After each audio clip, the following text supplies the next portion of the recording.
I will turn the rest of the swearing-in ceremony over to Judge Nobles.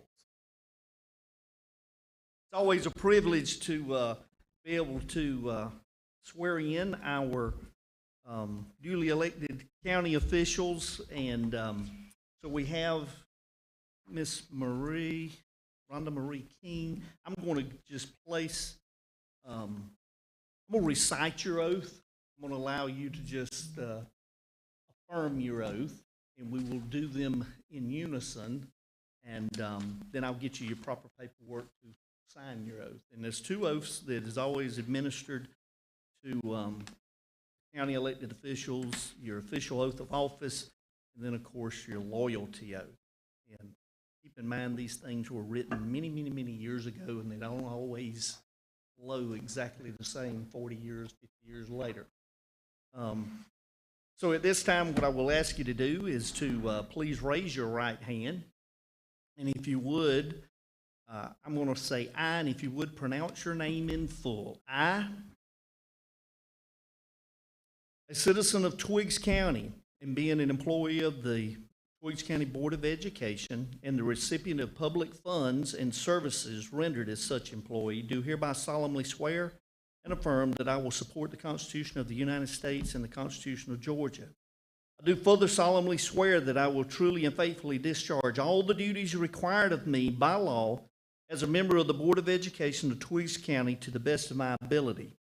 I do further swear that I am not the holder of any unaccounted for public money due this state or any political subdivision or authority thereof, that I am not the holder of any office of trust under the government of the United States, nor of either of the several states, nor of any foreign state, and that I am otherwise qualified to hold said office according to the Constitution and laws of Georgia, and that I will support the constitutions of the United States and this state, and that I have met the residency requirements of this office.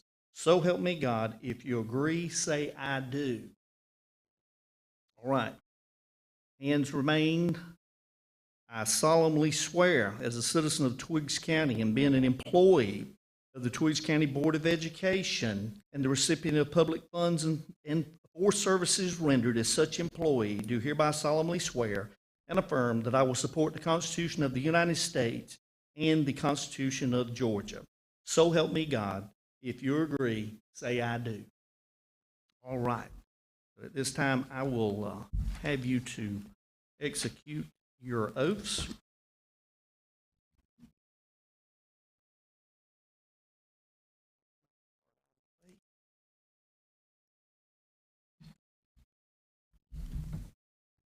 And you can lower your hands. Start here.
Here is your oath. That's your loyalty oath, and that's your oath of office. And let's see, Rhonda.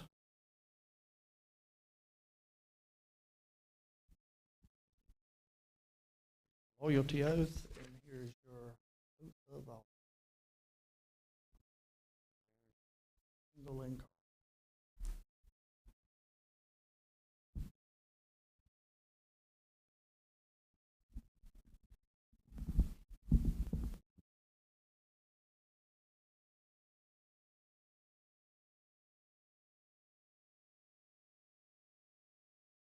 All right.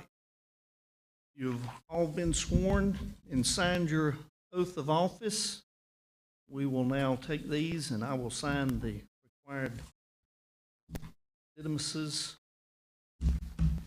Telling the governor I have done my duty. Now the fun begins. Congratulations. Let's give them a round of applause.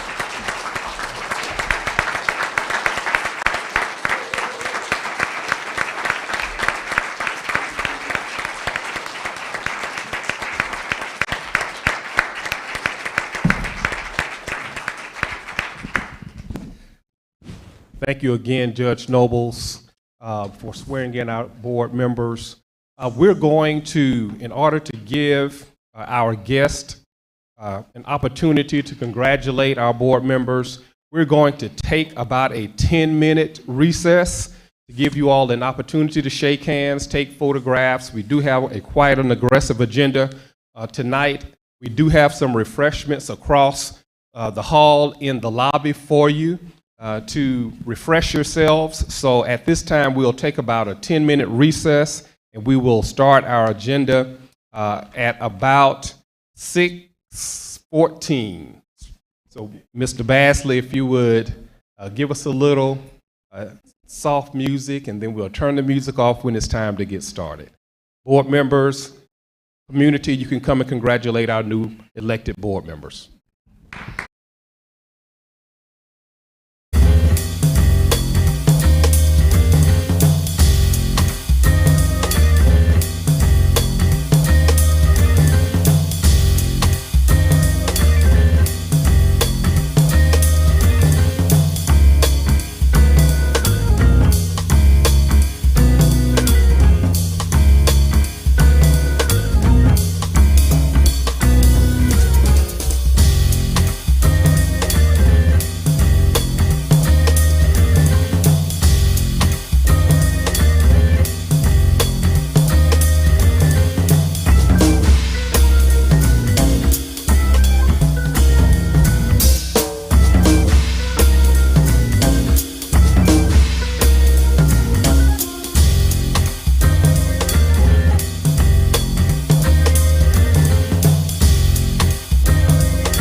and welcome to the Tweeds County Board of Education meeting.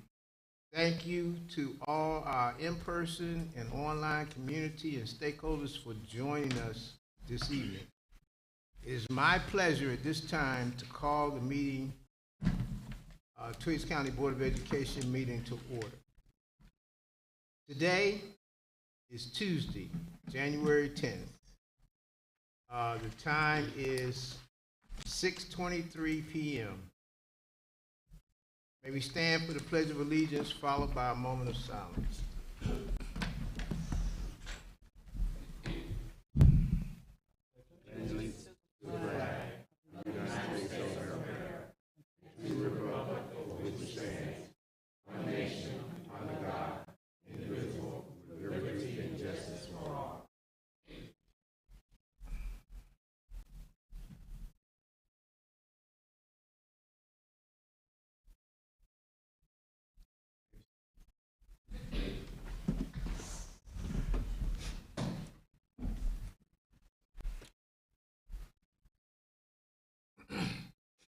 Before we entertain a motion to approve the agenda, we need to make an amendment. And according to board policy, there's a first meeting of each odd number calendar year, Board of Education shall elect a chairperson. So can I get a motion at this time to amend the agenda to submit this election for the board vice chair? Move that motion.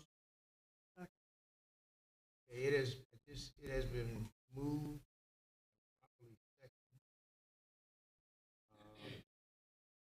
to amend the agenda to add the election of the board vice chair. Is there any discussion at this time? Are you ready for the question?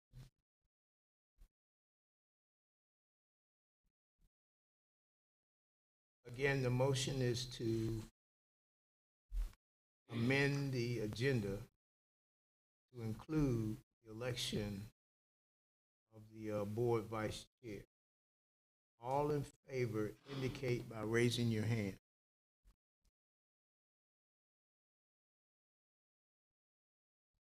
All opposed? The motion passes unanimously. So the agenda will be amended. At this time, I will entertain a motion to approve the agenda for tonight's meeting, Tuesday, January 10th, 2023. I move that motion to approve the agenda, January 10th, 2023, regular session.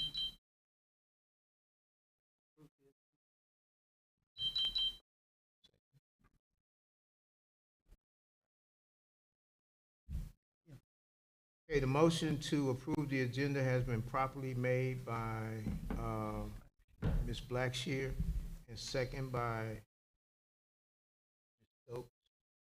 Is there any discussion at this time? Are you ready for the question? Again, the motion is to approve the agenda. All in favor, raise your hand.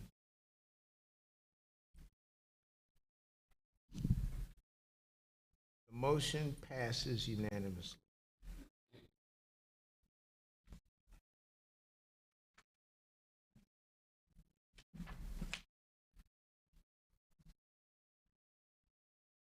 This time, the ethics statement. Oh, excuse me, I'm sorry. At this time, we want to entertain a motion to approve the minutes for December 13th, 2022, and Hall meeting for December 27th, 2022. Do I have a motion? I move the motion.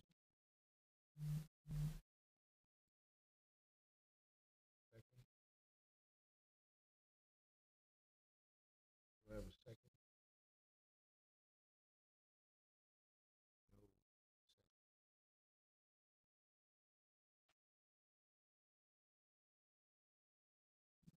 I'll second the December the 13th. December the 13th. We have a motion to accept December the 13th board meeting minutes. It's by Ms. Blackshear and second by Ms. Stokes. So right now, so let's have a vote. We separate them. Yes, let's keep them separate. I'll remake my motion to accept, to approve the December 13, 2022 board work session.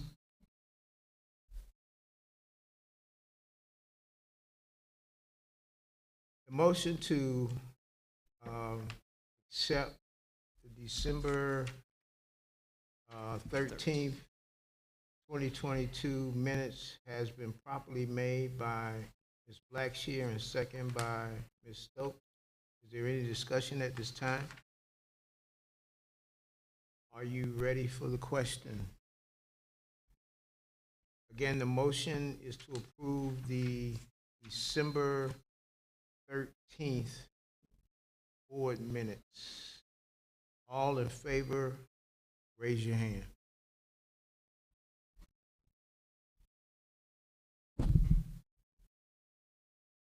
All opposed, raise your hand. 27th. Well, we just We're talked doing about the them 13th. Separately now. Right. This the Okay. one you second the motion on the December Okay. 13th. So the motion passes unanimously for December 13th minutes, passes unanimously. Can I get a motion to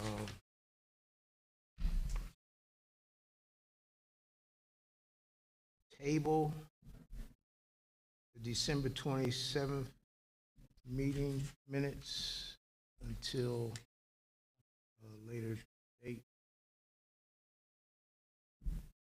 I motion to approve the minutes. Okay, so we have a motion to approve the minutes for December 27th. We have a second.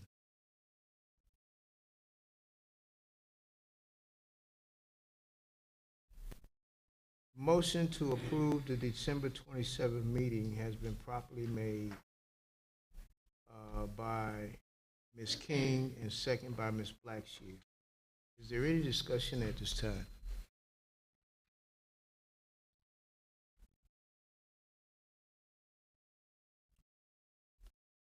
Are you ready for the question? Again, the motion is to approve the December 27th call meeting. All in favor, raise your hand.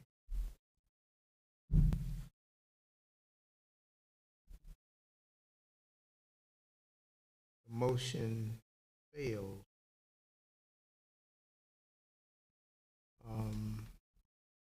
Will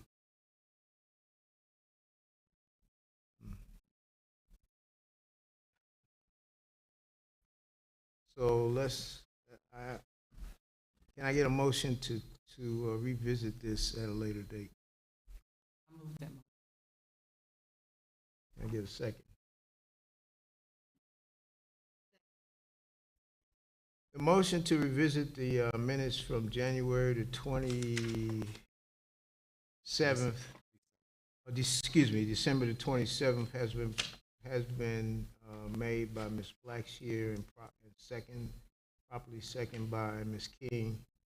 Is there any discussion at this time? Are you ready for the question? Again, the motion is to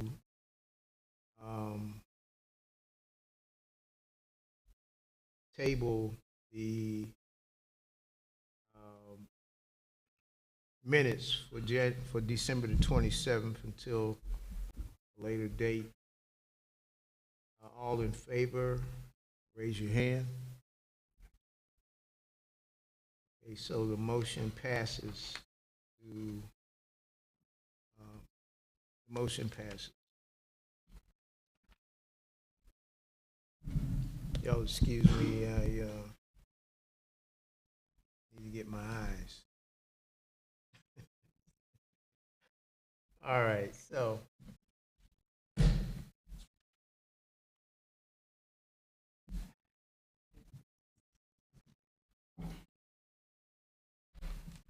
this time we'll get the ethics statement from Ms. Blackshear. Thank you. In accordance with regulations set forth by the Georgia Ethics Commission, it is the duty of every board member to avoid both conflict of interest or interest conflict. Does any board member have any known conflict of interest? Seeing none, here we will proceed. This time we have, are there any board comments or remarks? No, I'd just like to say congratulations to Rhonda, to yourself, Mr. Chair. We are one team, one goal, in it together. And Happy New Year.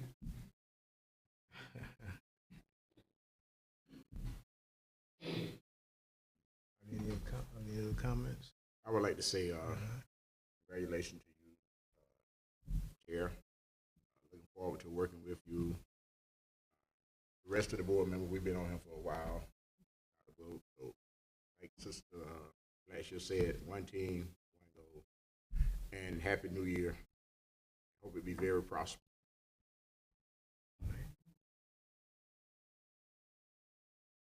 Well, thank you. I'm looking forward to working with each one of you and smoothing this process out in the future. But I'm excited about what can take place as we work together as a team with a singular goal. If there are no other comments at this time, Superintendent? Thank you, Mr. Chair. Board members, all of our community members that are present with us tonight. It's good to see everybody tonight and those who were here earlier, and to all of our constituents who are joining us virtually. I do want to, again, congratulate our new board chair and our re-elected board members for District 1 and District 3. We are one team, one goal. I want to have an opportunity to also celebrate another great accomplishment of our great school district. On December the 9th, the Government Finance Officers Association announced that Twiggs County Schools received GFOA's Distinguished Budget Presentation Award for its 2022 budget. This award presents a significant achievement for our school district, and it reflects the commitment of the governing board and the staff to meeting the highest principles of governmental budgeting. In order to receive this budget award, we had to satisfy national recognition guidelines for effective budget presentation. And these guidelines are designed to assess how well our budget serves as a policy document, a financial plan, an operations guide, and a communications device. I want to thank the governance team, the finance department, all of our senior cabinet and departments for all of their contribution in order to ensure that our budget was at the distinguished level. Now we've been acknowledged by the state of Georgia for a exemplary budget process, and now we've also have a United States of America and Canada Distinguished Budget Award. Congratulations to you.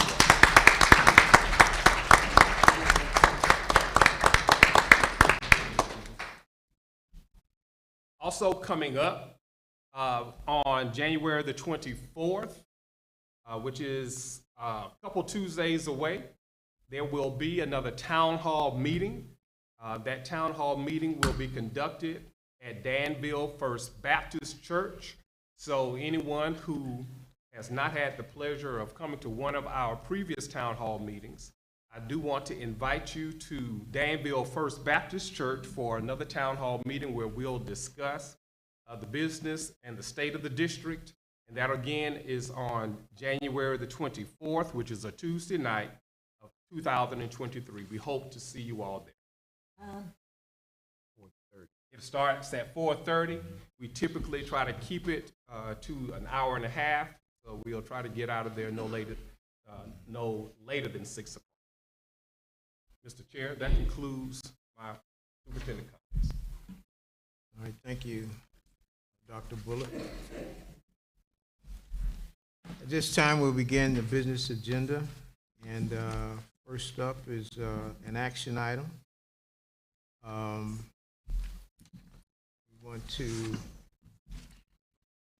We have a district request from Dr. Bullock. Thank you again, Mr. Chair and board members. We are a school district with a vision, and that's to generate excellence, one team, one goal. And we do that by every day fulfilling our mission to inspire, challenge, and prepare all of our students to compete globally. We do have a set of field trips that we would like for the board to consider. And board members, I also have a facility request that I'd like to discuss with you in executive session. And if you would allow me to have that discussion for the facility request in executive session, and then for you all to take the vote following executive session. But the field trip request. On Saturday, the 14th of January, the JROTC is asking your permission to participate in the Martin Luther King Jr. Parade that will be held right here in the city of Jeffersonville.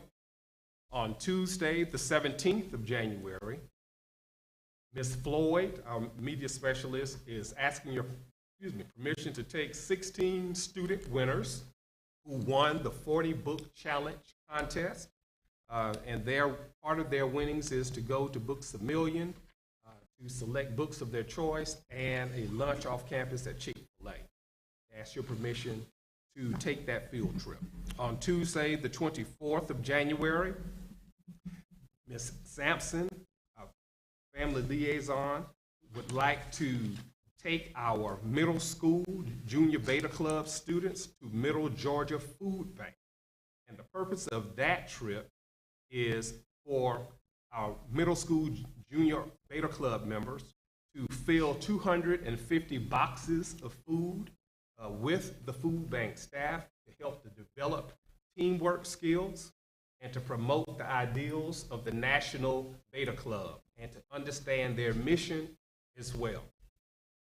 Also, on the following day, on the 25th, Ms. Sampson would like to take the middle school Junior Beta Club to the food bank again for the same purpose. So they'll do that on 2 different days. On Tuesday the 31st, Ms. Bailey, who is our family and consumer science teacher, would like to take the middle high school FCCLA club to Fort Valley State University. The purpose of that trip is for students to be able to participate in the Careers in Family and Community Science College Tour. Again, that is scheduled for Tuesday, the 31st of January. On Monday, the 13th of February, Ms. Sampson is asking your permission to take the middle school Junior Beta Club to JES. They want to go across the field to JES, for which the middle school Beta Club members will read the classes at the elementary school and also give a Valentine's Day token as well. And again, this is for the purpose of them developing teamwork skills and to accomplish a collective goal and understand the ideals of the national beta. On Wednesday, the 15th of February, Ms. Bailey would like to take the Middle High School FCCLA Club to the Atlanta Hawks Arena in Atlanta, Georgia. The purpose of this field trip, again, is a Careers in Family and Consumer Science college tour. They're actually hosting the FCCLA Day down at the Hawks Arena on that day. We'd like for her club members to participate in that event. On Friday, February the 10th, Ms. Andrea Denson and Coach Perry, they would like to take the 10th and 11th grade students to the Central Georgia Technical Aerospace Training and Sustainment Center. And the purpose of this trip is to participate in the Fly High with Aerospace Careers event. Students will have the opportunity to tour the facilities at that training and sustainment center and see firsthand some of the career opportunities in the aviation field and to hear about dual enrollment opportunities at Central Georgia Tech. On Thursday, the 23rd of February, Ms. Williams and her team would like to take our high school students with exception, our students who have exception, our special ed students, to the HALO group. HALO group is an acronym for Helping Achieve Life Outcomes, and it is a home base that is providing services for special needs adults. The purpose of that trip is to expose those students to transition opportunities after graduation and going there to learn about their different programs for PEC. Ms. Williams also and her team would like to take on Friday. This is Ms. Williams.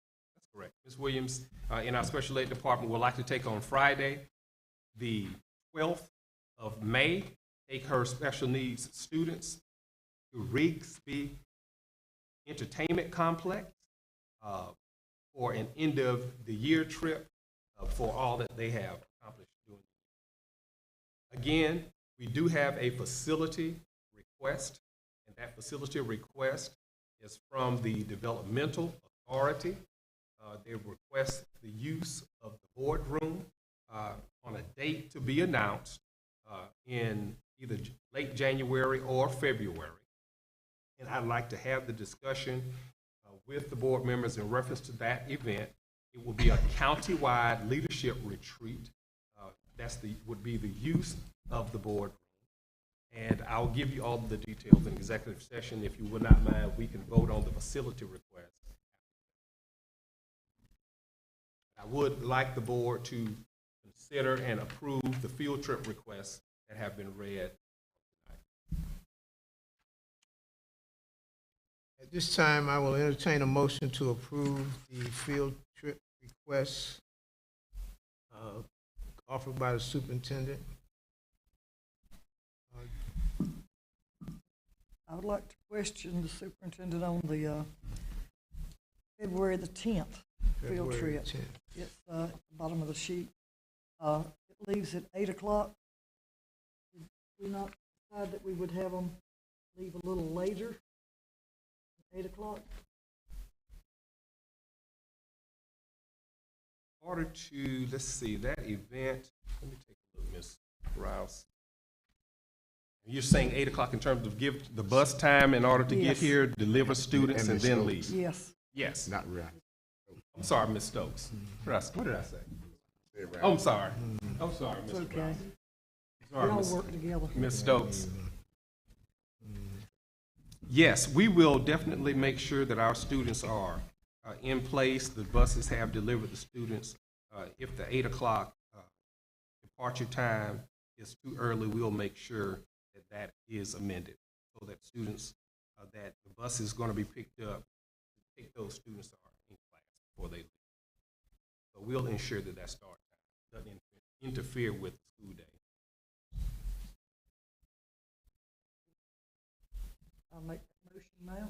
All right. Second? Second. Okay, the motion to accept the field trip request offered by the superintendent has been properly made by Mrs. Stokes and second by Ms. King, I believe it was. Is there any discussion at this time? Are you ready for question?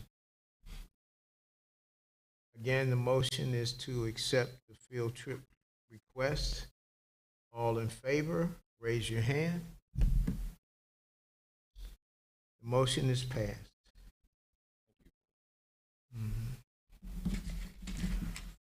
Our next item on the agenda, Mr. Austin.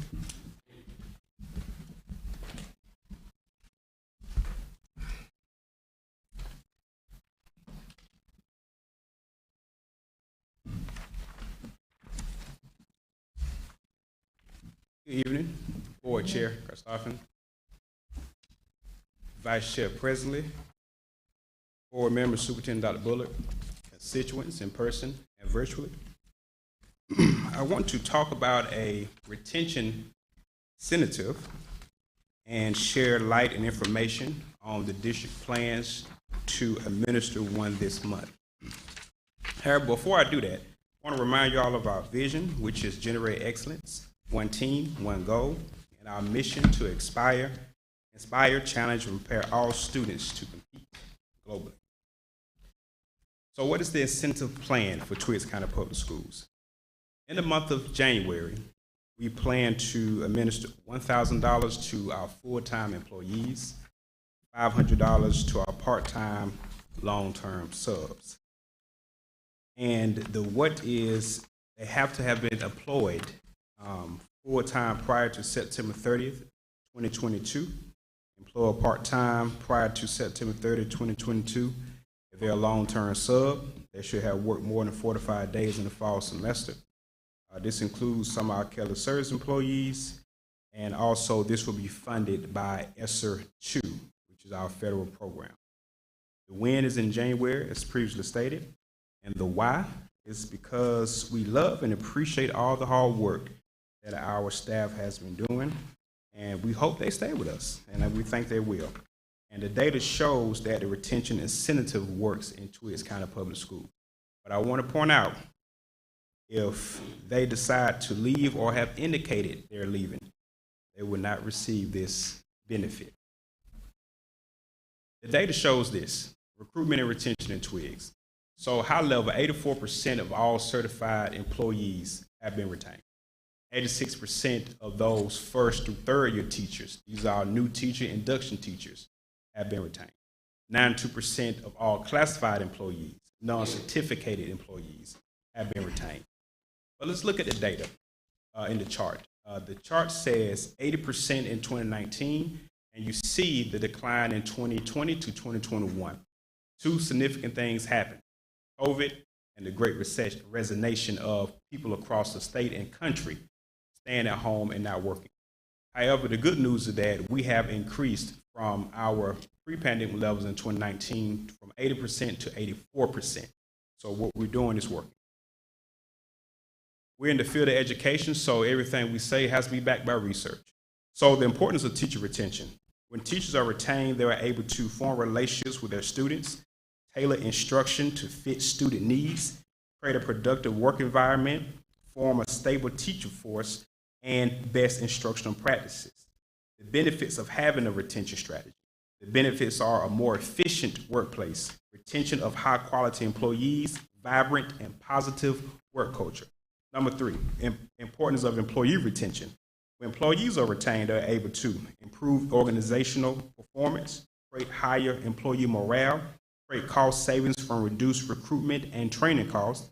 And lastly, the methods of employee retention includes opportunities for advancement, providing competitive wages and benefits, incentives such as retention pay, flexible work hours, and growth opportunities. We are asking for approval.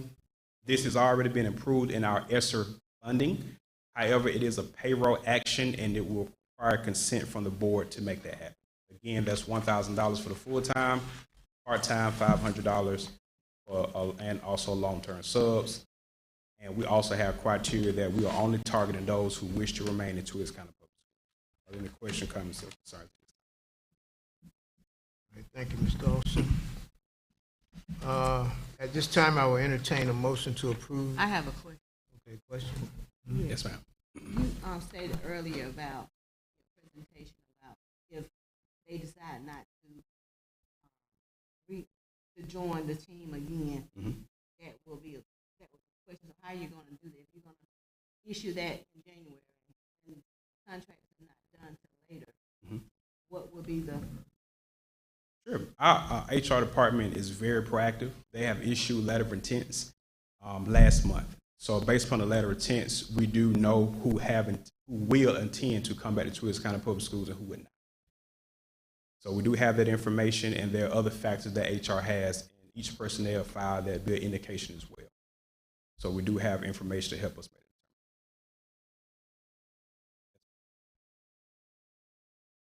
and one other thing, and if the board decides to approve it, I would like that's eligible. Yes, ma'am. Yes, ma'am.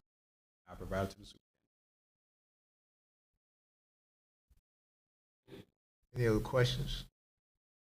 Why did you include the part-time? Across the state, it's custom for full-time and part-time to receive it. Okay. And we include long-term subs because on the classified side, a lot of our custodians, bus drivers, school nutrition, they occupy that long-term sub space. I like to eat. I like to make sure the kids get here safely, and I like to have clean buildings. So I'm not going to mess with their money, especially if they've been our people before. Yeah. So I think it's fair to have them the opportunity.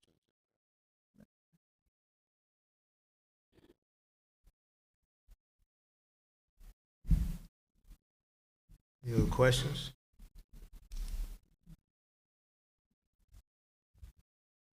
At this time, I'll entertain a motion to approve the one-time payment of $1,000 full-time and $500 part-time, represented by Mr.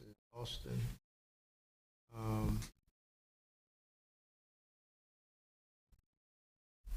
Do I have a motion to approve? Second. Second. All right, the motion has been properly made by Ms. Blackshear and second by Mr. Rouse. Is there any discussion at this time?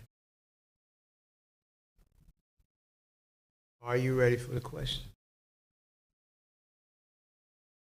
Again, the motion is to approve the one-time payments of $1,000 for full-time and $500 for part-time. All in favor, raise your hand. Okay, the motion passes. Thank you again, Mr. Austin. Thank you.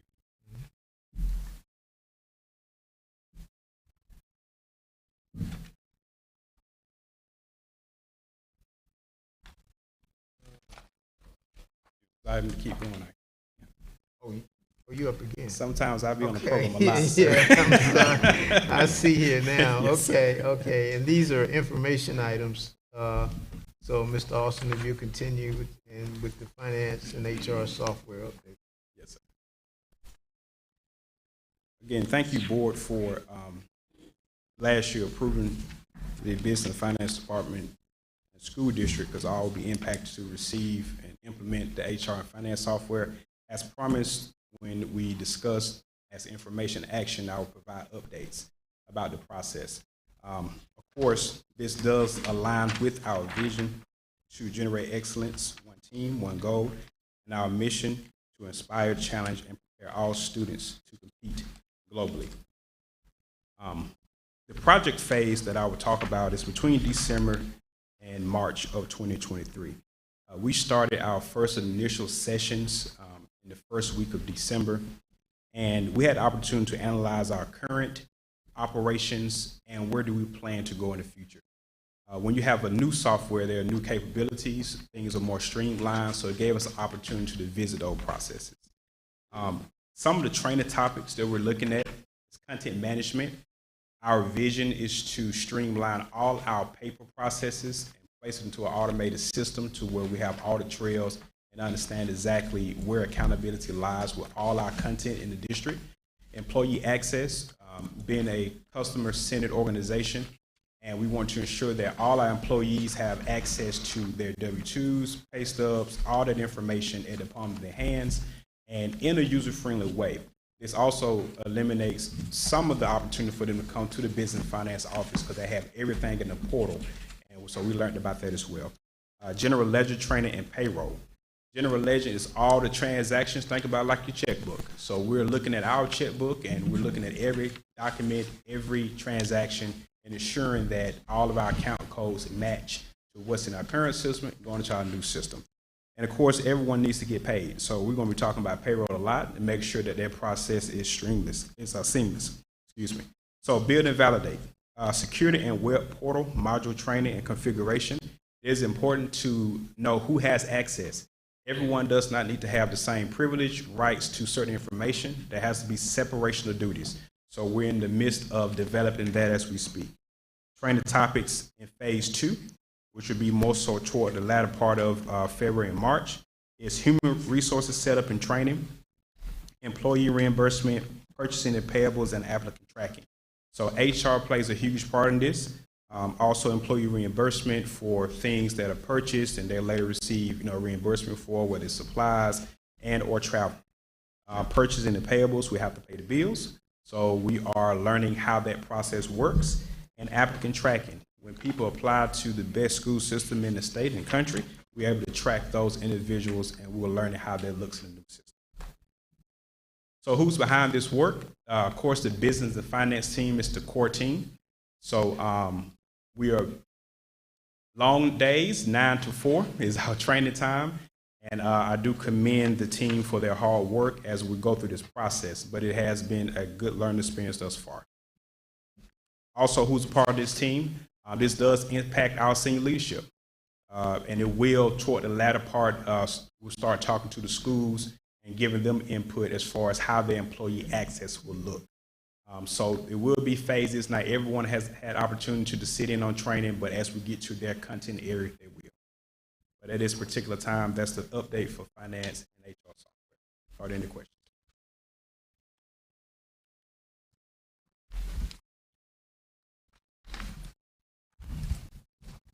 No questions? I guess you still up yourself?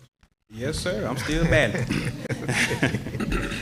All right. So, monthly financial update.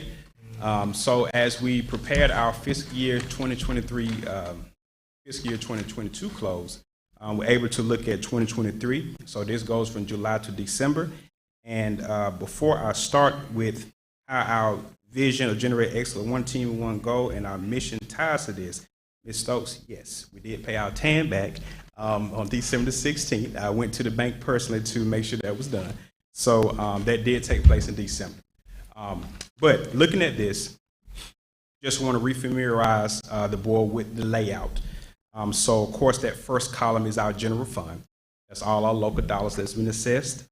Our debt service fund is any outstanding debt that the district has, such as general obligation bonds and et cetera, that we have to pay. And we do have an outstanding bond. Special revenue funds is more related to federal programs, and our federal program director does a phenomenal job in reporting that information, so that will come forth. Capital project funds, we are not building anything of significant value that requires capital project classification, so that will be empty and not have a budget or revenue. School nutrition fund, of course, that we have to track and monitor that as well. So let's take a dive into the general fund. 57% of the receipts has been accounted for, and that means other particular budget years. So we're about 50% into the budget. We've accounted for about 57% of the revenue. In the expenditure column, we've accounted for 59% of the revenue. In the debt service fund, We have made our bond payment, which is also due in December, in the amount of $286,676. So we have paid that. That was due December the 1st. So we have made all our debt obligations for the calendar year 2022. Special revenue funds, again, that's federal programs. Capital projects, we have none. School nutrition funds, we have accounted for 45% of the revenue and also 64% of expenditures. I do remind the board that between the months of August to November, that's when cash flow is at the top priority to the school district, which means that our local tax dollars are anticipated to gain traction in November, December, and January. So we do see more dollars coming in that period, and we do thank our taxpayers for paying their tax bill because it does help the district. And we are looking good. We're looking good. Have not missed a bill that caused any significant harm to the district, and last I checked, everyone has received a paycheck. Are there any questions at this time? I have one, maybe two. Mm-hmm. I'm looking under the debt service fund, Yes, sir. and is that percent of the budget, that third column there? That's what that is, TCP, That means percent of budget. percent of budget. I noticed that there's a zero, but then in the total, there's a 96%. So that 96% is stating that out of that 300,000, of course, that we have received that amount of money to pay the bond. This zero has no indication.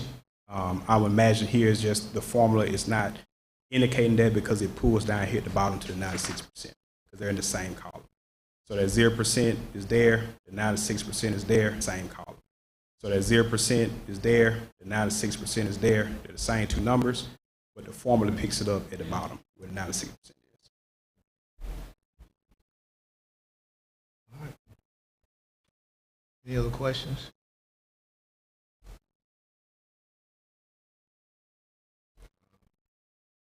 Mr. Austin, thank you.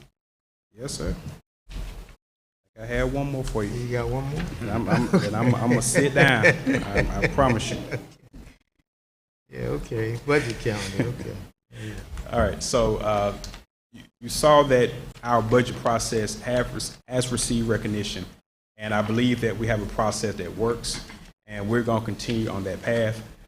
This budget document that you see before you is similar to the one that we provided last year. So I'm going to go over each date period, just to let you know what's to come. And if there's any feedback and comments, we'd love to hear from the board because your involvement allowed us to become distinguished in this area. Of course, this does align with our vision, generate excellent one team, one goal, and our mission to inspire, challenge, and prepare students to compete globally. So in the month of January, we are presenting the budget calendar, which we're doing tonight. We will review our current supplements, substitute schedules, certified, classified, and all administrative schedules, and also make FTE projections. We have done a lot of work in this category to ensure that our allotment is in order, that what the state says we actually have in the bank and we have on paper. So we want to make sure those align. So we are excited to do that work in January along with the HR department, Dr. Bullard, and the state. We always will review our ESSER2 and ARP budget. We have some staff that are tied to that budget, and also that also help funds other initiatives for the district. So it will always be a part of our budget process until the last dollar is up. So in February, the State of Finance community presentations, we'll have the opportunity to go into the community to present information specific to the budget. School level and department meetings. We do know the work comes from the ground up, so we will have the opportunity for the school to voice their opinions and any department heads about their concern. Submission of athletic supplements to the CFO, assistant superintendent. So the athletic department have their opportunity to assess what they seem to be valuable for their department, and we'll look at those supplements. Senior cabinet preliminary budget sessions. We meet every Monday of the month. So we'll have an opportunity to talk through any preliminary budget items that the senior cabinet sees fit for the district. Again, ESSER2 and ARP budget review. and we'll issue contracts and renewals in the month of February. So March, senior cabinet budget sessions will start picking up activity here in March. Any HR personnel recommendations, more so for our classified staff, review of our salary study. We do feel that we are very competitive as is, and we know that we have moved in the right direction, so I don't see any necessary adjustments as of now. However, we always look at a salary study and we'll confirm. Board discussion of salary schedule and supplements, revenue projections from our quality basic education, which is the state dollars that is provided for what they call a basic education in Georgia. And so we'll look at what those projections are. School level budget sessions, again, we'll go to the schools. ESSER 2 and ARP budget review. State of the Finance community presentations. In April, it's time to start approving some things. So we'll approve the salary schedules for all our staff in the month of April. All supplements in the Senate as well. We'll present the first budget overview, have another senior cabinet meeting and review ESSER 2 and ARP budget. In the month of May, presentation of FY24 budget overview. So that'll be the second presentation. We'll present the tentative budget for either approval or advertisement, and here's 2 ARP budget review. The month of June is reserved for the adoption of the FY24 budget. And in August, the legal adoption of our 2023 tax digest. That date is always determined by the tax commissioner office once they have checked with their state department and local municipalities. He'll provide a date to me, and we'll, like in the past, have a call board meeting to approve the actual tax administrative for the year. Are there any questions, comments, or concerns?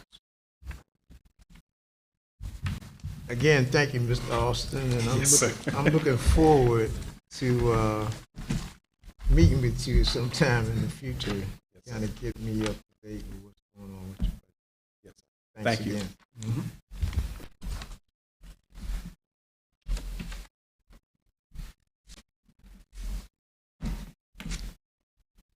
Ms. Reardon, with the another information item with the calendars, and I see you up here. You're gonna be up here as well. For a minute.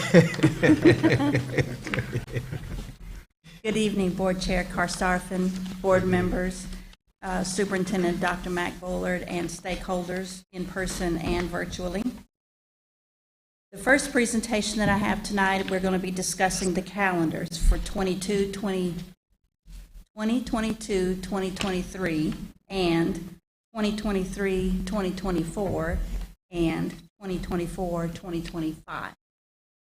And these were given to you a week ago in your board packet. Our vision in Twigs is to generate excellence, one team, one goal. And our mission is to prepare, to inspire, challenge, and prepare all students to compete globally.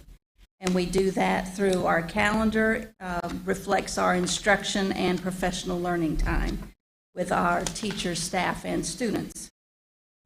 Again, as we did last year, we sought staff input into calendar planning to give stakeholders a voice in our calendar process, and you can see the dates that we met with staff members and senior cabinet and other stakeholders.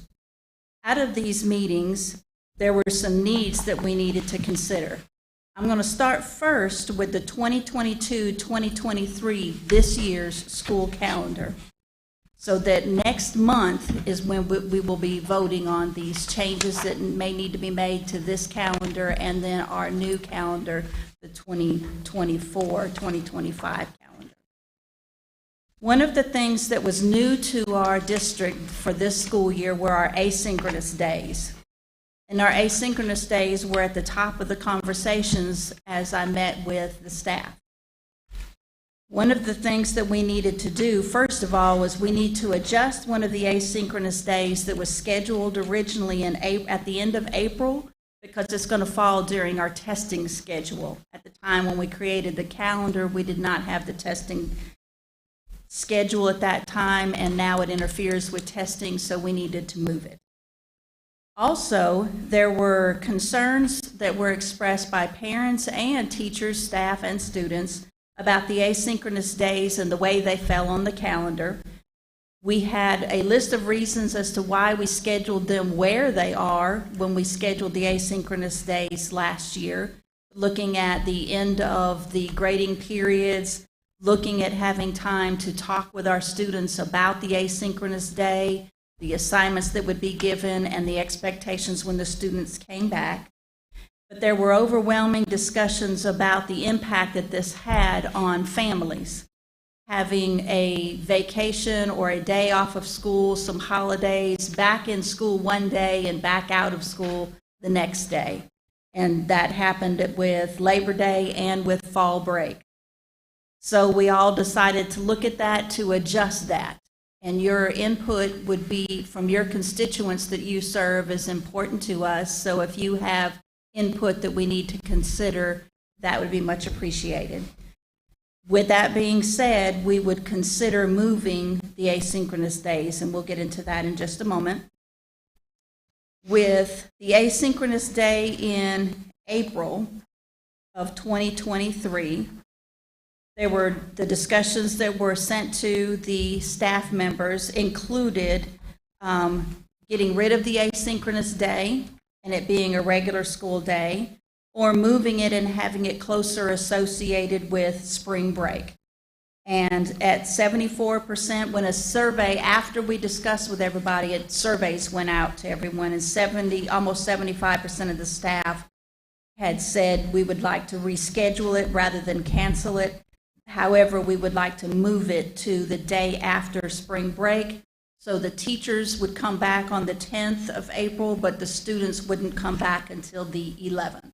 Their asynchronous assignments would be given to them prior to them leaving, with reminders sent out to the students on the 10th for that day while they're at home, plus the teachers are available for discussion with the parents and students on the day of the 10th.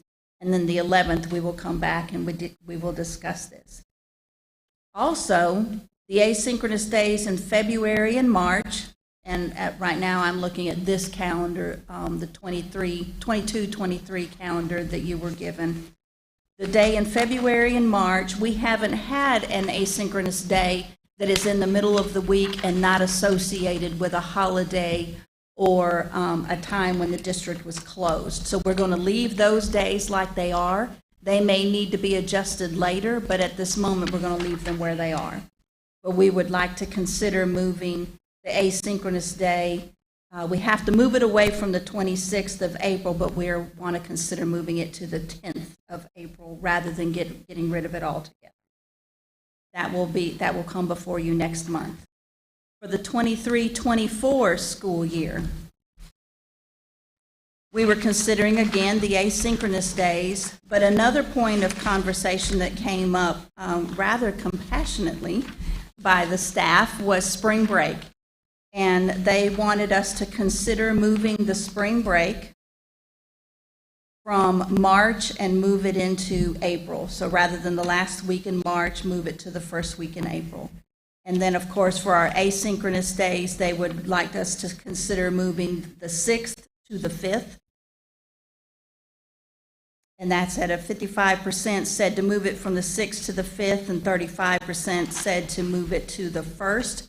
So we're looking at moving it to the 5th, although we will entertain board input in this. And then if we move the week of spring break in 2024, then we would also move the asynchronous day to be associated with that spring break. However, we should not have it at the end of the month of April because of testing. And the last thing that I would like to bring before you for the calendar year 24-25, that we would be considering the asynchronous days, spring break, and the start date of school. One of the largest concerns was the start date of school, and as we did all the discussions that came about, it is settled on the 5th of August. And then our pre and post planning, the discussions that came from that was to split the time with more days being in pre-planning than post-planning. And you will see that on the results with 62.5% of the staff would like to split those days to have more days in pre-planning than in post-planning. Are there any questions? A lot to take in and a lot of calendars to have in front of you, but we will bring this up for a vote for an action item next month.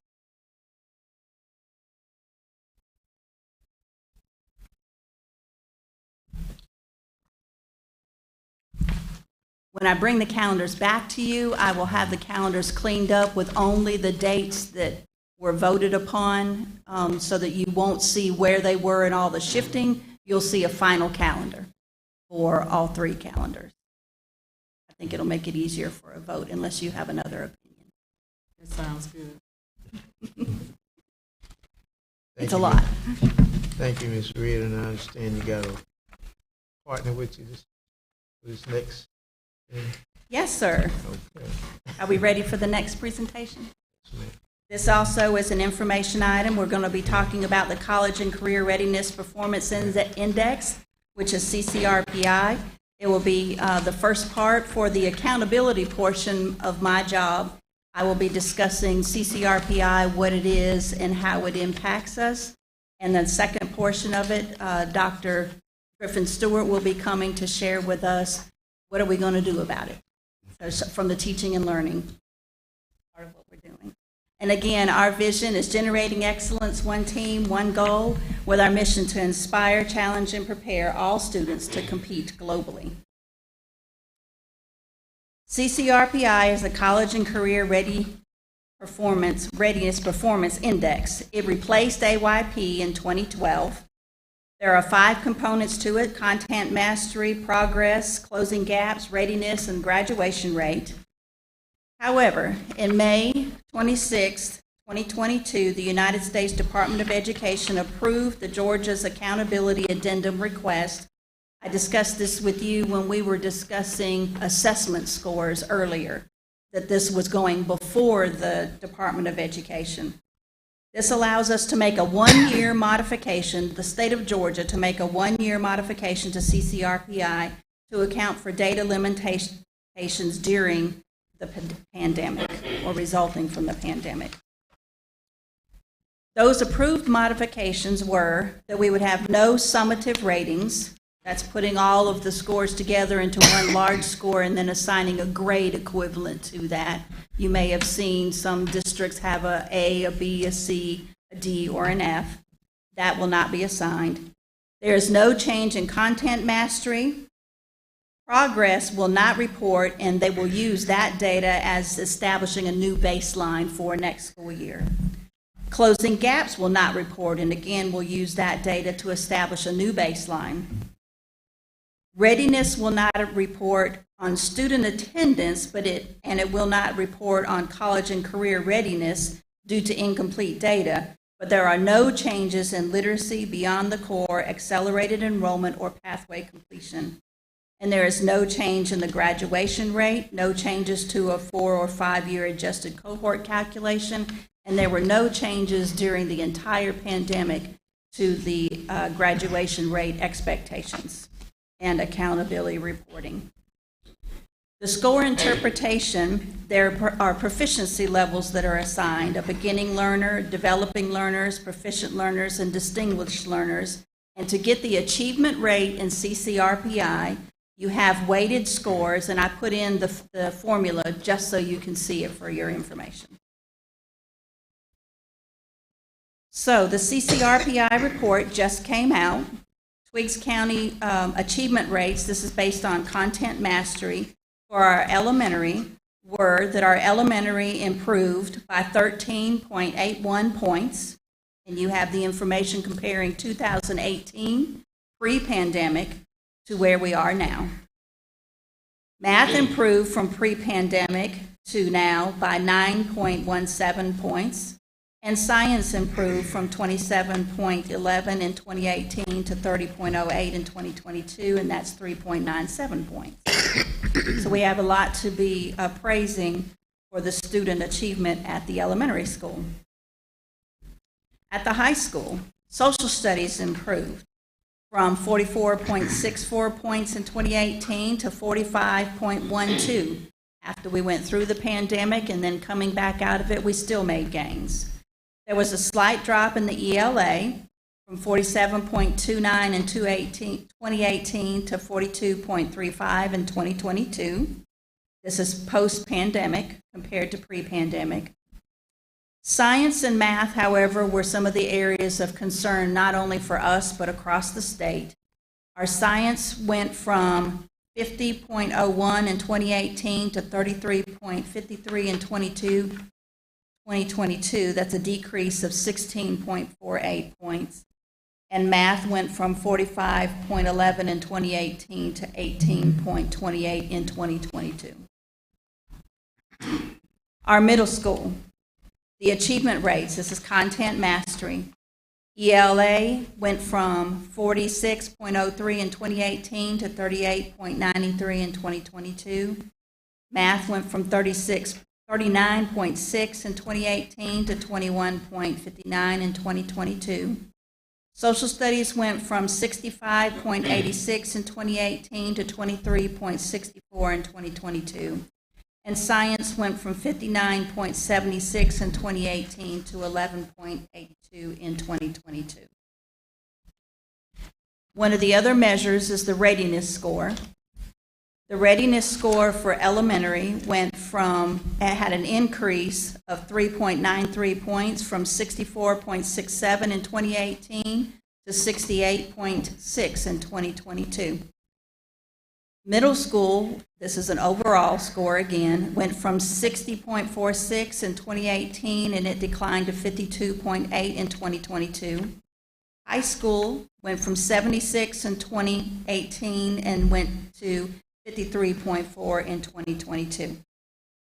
Also reporting for the high schoolers our graduation rate, which in 2018 was 93.8 with a 4-year cohort and the 5-year cohort put together. The 4-year cohort dropped during the pandemic to a low of 76.19 in 2021. However, we worked hard and we had a rebound to 88.89, almost back to pre-pandemic levels in 2022.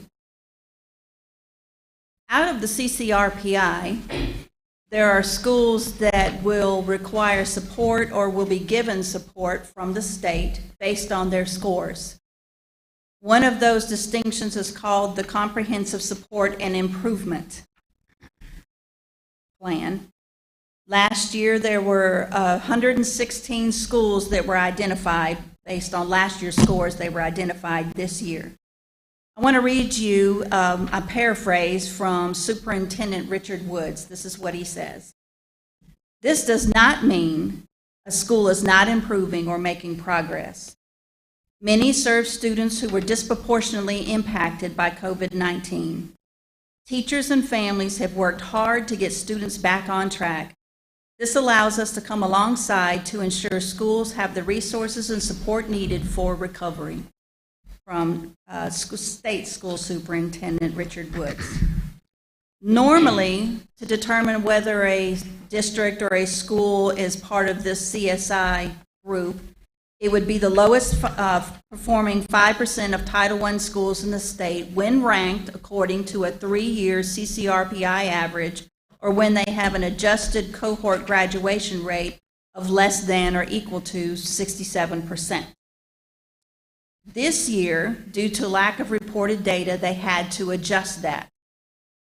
Twiggs County Middle School has been identified as a CSI school. It is based on a tiered approach. First, they look at content mastery. The lowest 10% of Title I schools in the state is the first group that they look at. And then out of that lowest 10%, if you still are in the lowest 5% of Title I schools on the readiness score, that's why I gave you both the content mastery and the readiness scores, then you would be classified as CSI. Now, if you've looked at the data, you could see that the high school had a larger drop than the middle school. So why wouldn't the high school be on that list? The high school is not on that list because inside of the high school is also added the graduation rate. So if your graduation rate is greater than 67%, then you come off of that list. And since our graduation rate, I don't want to tell you a story, so I'm going to look at my notes. The graduation rate went to 88.89. That's a significant increase from 67%. That is why the high school is not on that list. So the middle school is on that list, but I am not worried because Dr. Griffin Stewart and the teaching and learning team has a plan that they have put together, and she's going to deliver that to you now.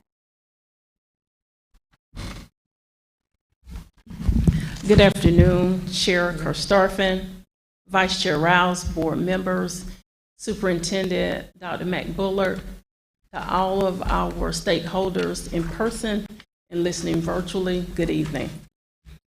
The mission and the vision has been shared by Ms. Reardon. So with that, I'm going to continue our presentation over the College and Career Ready Performance Index. So what Ms. Reardon shared with you are our results from last school year. So how do we impact our results for this year? So what is our plan of action for the Twiggs County Public Schools?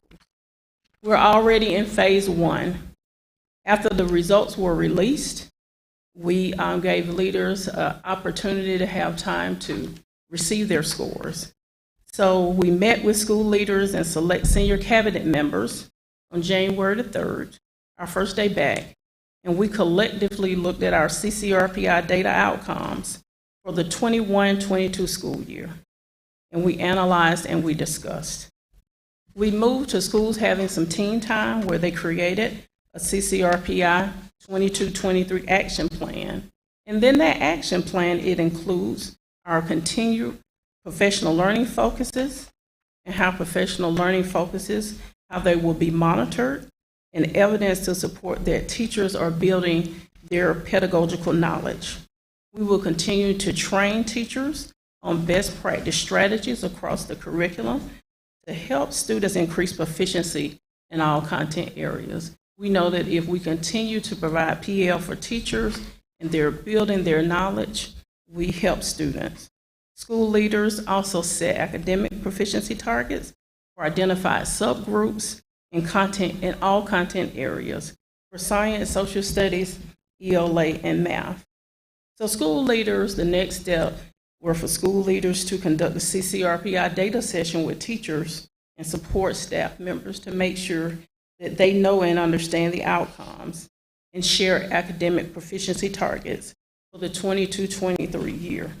JES conducted their session on January the 3rd during pre-planning, and the Twiggs County Middle School will take place on or before January the 13th, 2023. So they will be meeting with staff members on Thursday. Our next steps after that will be to share this data with our students and parents. So what are we currently doing in our academic content areas? So board members, you were provided this PowerPoint in your board packet. And so what I'm going to do is share some pinpointed things that the Twiggs County Middle School will be doing. There are several things we're doing at JES and the Twiggs County High School. But for the Twiggs County Middle School, we'll continue to implement the iReady ELA curriculum as designed. We will monitor the iReady MyPath data and provide small group support and small group instruction as needed. So MyPath, just as a reminder, that's a personal tutor that comes in this program that students do 45 minutes a week. And what it does, it works with them where they are. If they're functioning on a 4th grade level in 5th grade, that tutor will provide them opportunities to work and work on those skills that they may have missing. And so as you can see, JES in the Twiggs County High School, there are also some things they're doing as well. But when we look at the area of math, we also have that same iReady curriculum for math. And so we're monitoring the iReady MyPath data, and we're providing small group instruction for students. Now, our students take their assessments. They've taken the second iReady assessment, so it's going to be exciting to see the growth that students made during their second assessment. When we look at the area of science, we have a partnership with Youth Science, and that is Dr. Howell. She comes in currently, and she co-teaches with 8th grade science teachers and students. And so she's helping them with those science standards and deconstructing those standards and teaching those hands-on science lessons. Dr. Simmons and team revised the second semester science pacing, scope, and sequence to really continue to focus and hone in a little closer on the blueprints, the science instructional blueprint. We're using also our Edgenuity Science Common Assessment. When we go to social studies will continue to teach the Georgia standards and utilize the resources on the DOE platform, because there are a lot of resources on the DOE platform. Targeted collaborative planning with social studies teachers, and then implement the Georgia instructional framework and teach using suggested best practice strategies. Our professional learning focuses. When we look at our professional learning school focus, JES is focusing on academically challenging environment, differentiated learning, student engagement, and hands-on instructional support in the area of science. The Twiggs County Middle School, standards-based instructional framework, semester pacing map to reteach priority standards, and higher order thinking skills. And then our high school is standards-based instructional framework and higher order thinking skills. And then as a district, we are continuing to focus on our iReady math and reading curriculum, providing professional learning there, and then our Edgenuity platform that provides a resource for teachers. How are we going to measure that? We have opportunities for our Elliott observations. It's our effective learning environment observation tool, and those are conducted weekly, and that instrument is focused on what are students doing. And then our Georgia instructional framework walkthroughs data, it focuses on what teachers are doing and what students are doing.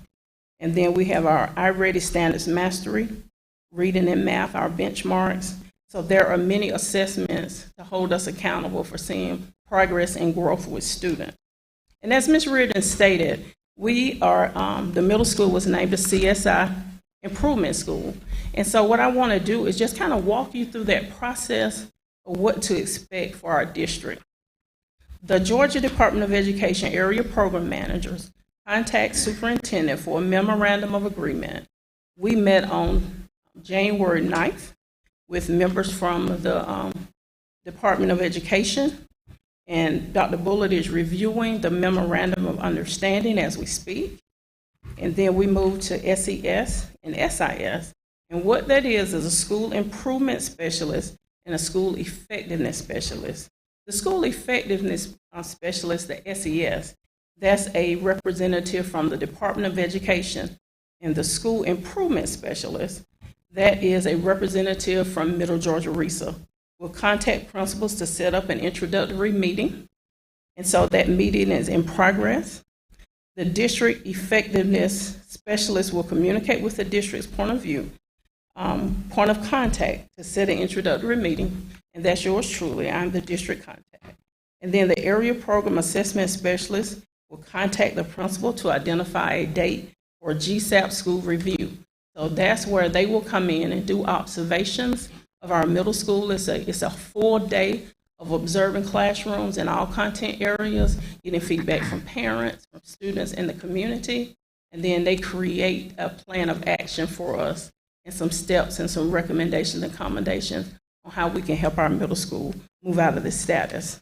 So after that, baseline data to inform improvement planning will be collected using the Georgia Department of Education tools. And lastly, the district collaborates with the district effectiveness specialist to develop a plan of support for newly identified schools. Then our school will collaborate with their CIT, and that's the continuous improvement team, to develop a short-term action plan using the Godot template. So schools, we will meet with the CIT, that team, that's continuous improvement team, to monitor the implementation of a short-term action plan. So after we get our data from observations, then they will help us develop a short-term action plan to focus on what do we really need to focus on at this time. Short-term action plan is like 30 to 45 days. Once we move towards mastering that plan, we create another one. So that's an ongoing step in this continuous improvement process. And then districts meet with their CIT to monitor the implementation of their district plan of support on a monthly basis. I know I shared a lot. Are there any questions?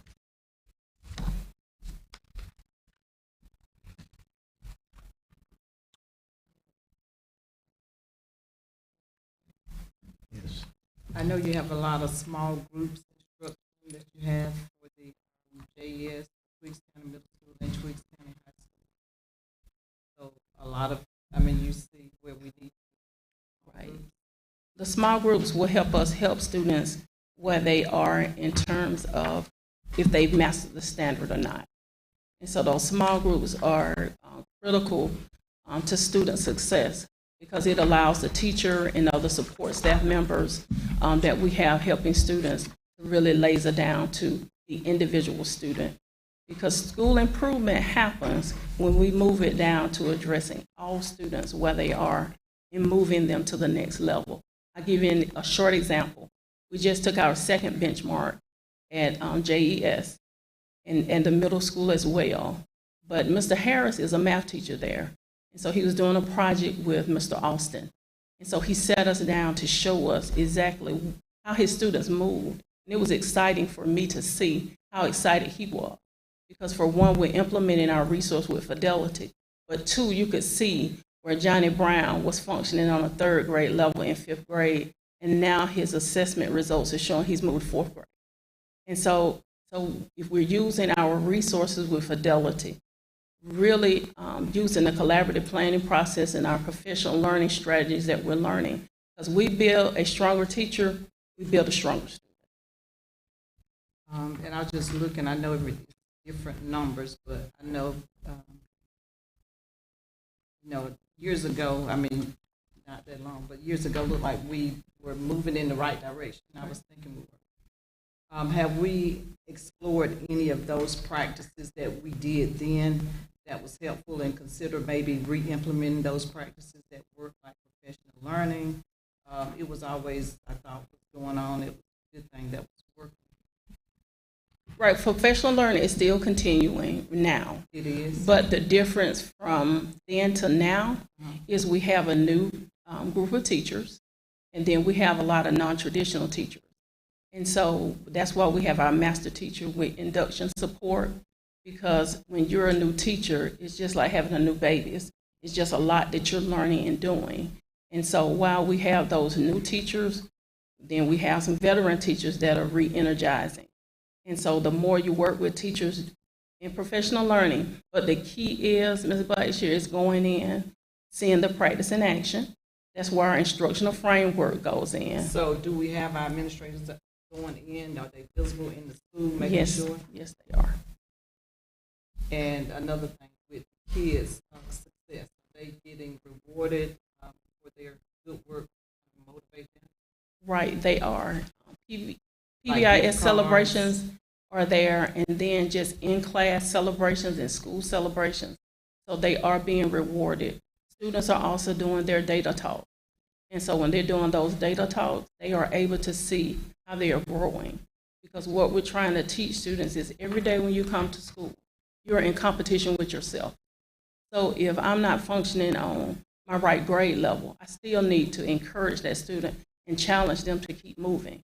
Because I would rather have, like Mr. Harris, a student who was functioning in third grade on the fifth grade level, now at fourth grade.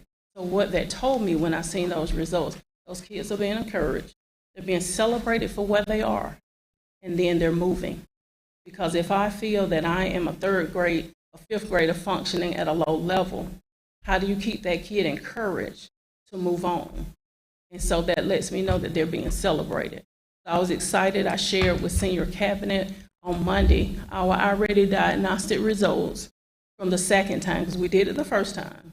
And the second time, you can see those students moving from K through 8th grade. And so I know that in the future, I will be sharing that data with you as well, because that's why we're here. Teaching and learning is the heartbeat of our district.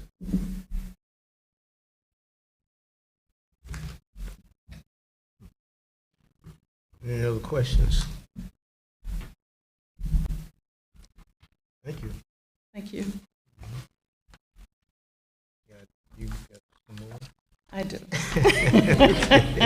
I do, sir. All right, great. So my next is teaching and learning updates on Georgia Connect's platform. But before I can share that information with you, I am always excited to share that we are a district with a vision and a mission. And our vision is generating excellence, one team, one goal. Our mission is to inspire, challenge, and prepare all students to compete globally. So what is Georgia Connects? Georgia Connects is a website designed to provide Georgia teachers access to the Georgia DOE learning resources, standards, data, and professional learning opportunities. This resource will help teachers locate standards and instructional documents to make sure planning is more simplistic for our teachers. Tweaks teachers' current reality. Teachers have to navigate through multiple websites to locate instructional materials and resources when planning instruction for our students. This process can cause frustration and confusion for teachers when documents are in multiple places. So we applaud our teachers and Twigs in advance for searching through all those multiple sites to ensure that our students are successful. But what are our teachers' future reality? The Georgia Department of Education has created the Georgia Connects platform. It's in the preview phase. So teachers have one repository to locate instructional resources. The Georgia Connects platform is again currently in the preview phase. What does this platform look like for teachers and what can they expect? And so this is, I'm gonna share a short demonstration, but the Georgia Connects has two features that teachers will focus on, and that's Inspire and the suitcase. And so Mr. Basley is already there. They click and go into the SLDS and then click on Inspire. So what happens with Inspire? Stay right there for just a second, Mr. Basley. If I was a 5th grade teacher right now, teaching math, I would click here and I would see all of my instructional resources here. So if you click on 5th grade math, Mr. Basley. So when you click on 5th grade math, this is what teachers will see.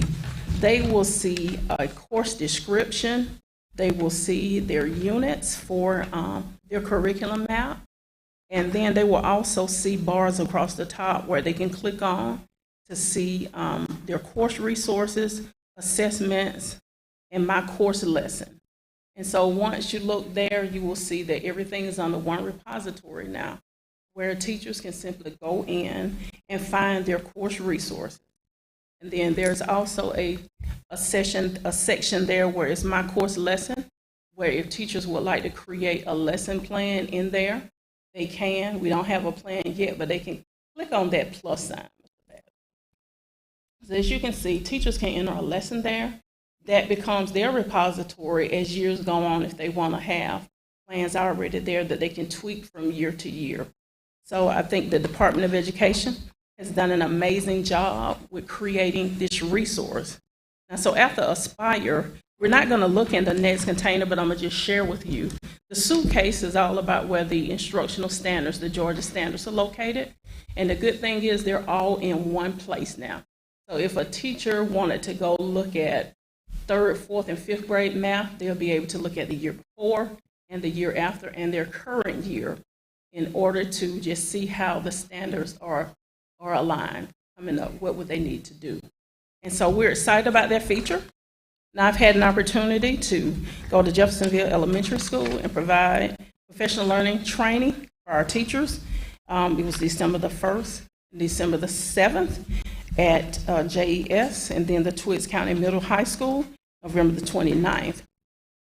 At the very end, I did a short survey, just asking some questions to what extent did this training achieve its intended learning objectives? And it's on a scale of 1 to 5, and 5 being the highest. So as you can see, 100% said the objectives were met. And then to what extent will you use or support the use of the information presented in the training? 8 was at 88.9%, and 1 was at a 4. And then the aspects of the training that was helpful, having everything in one location. I found it helpful to have resources in one place, learning about the suitcase. At JES, all the teachers were not trained, but the instructional coach was there the entire time, so she could hold those additional trainings because teachers, a core group of teachers were on a field trip with students the 2 days that I had a chance to go. The Twiggs County Middle High School, what's unique about this, the Twiggs County Middle High School had an opportunity to see this resource, but at the time it was only K through 5 content areas developed.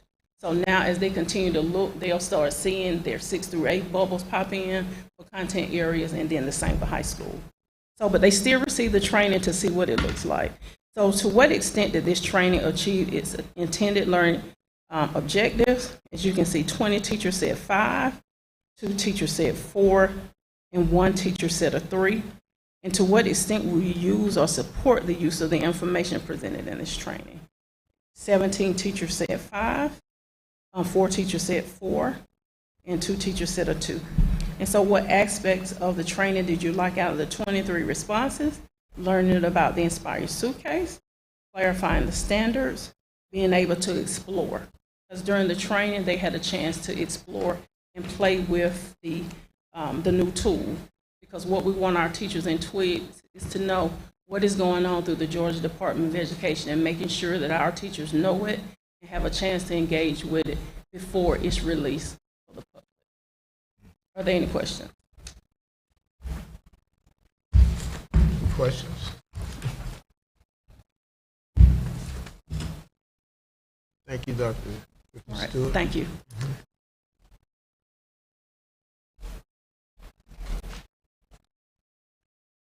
Ms. Shannon, help me with your last name, please. It's Ms. Dotseekis, but it is fine because I Dotseekis. probably would have said yours wrong as well. Good evening, Good board evening. members, and congratulations to you, Mr. Karstarfen, and congratulations to the rest of you. Welcome, and thank you for giving us this opportunity to talk with you this evening. Good evening to Dr. Bullard as well, and to our constituents online as well as in person. I would like to share some information with you about an organization named Intelage. You'll remember a few months ago, I talked with you a little bit about Knowledge Resources Group that we called KRG. And they were an organization that go and recruit foreign teachers to come and teach in the United States, especially in our hard-to-fill areas. Well, Intelage is also an organization that does the same thing. So this gives us another recruiting tool that we can use to find those hard-to-fill positions. And Intelage's goal is to empower American students as global citizens. Well, as we always talk about, we do have a vision and a mission. And our vision is to generate excellence, one team, one goal. And our mission is to inspire, challenge, and prepare all students to compete globally. So you can see that Intelage's mission is very much in line with what our mission is. So I just want to give you a little information on who Intelage is. They are located in Atlanta. They are a business and education consulting firm. They help school districts and they help other educational institutions across the United States meet needs for teaching personnel. They work closely with us as well as other organizations to connect international teachers so that they can help those students compete globally. It gives these students an opportunity to learn about other cultures and to learn about different ways of life that they might not always have the opportunity to see. We work closely with the co-owners of Entourage. The two co-owners are Noreen Haig and Tariq Haig. And these two individuals started Entourage in the year 2000.